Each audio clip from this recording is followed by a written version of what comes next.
চাদরের মতো গল্পে তুমি থাকতে এলে বেশিতে বা অল্পে।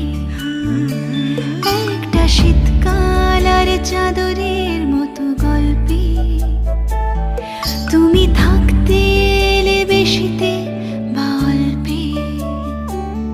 রোজই ফুটিয়ে গেলে ফুল কিংবা আলপিন, ভাবছি যাকে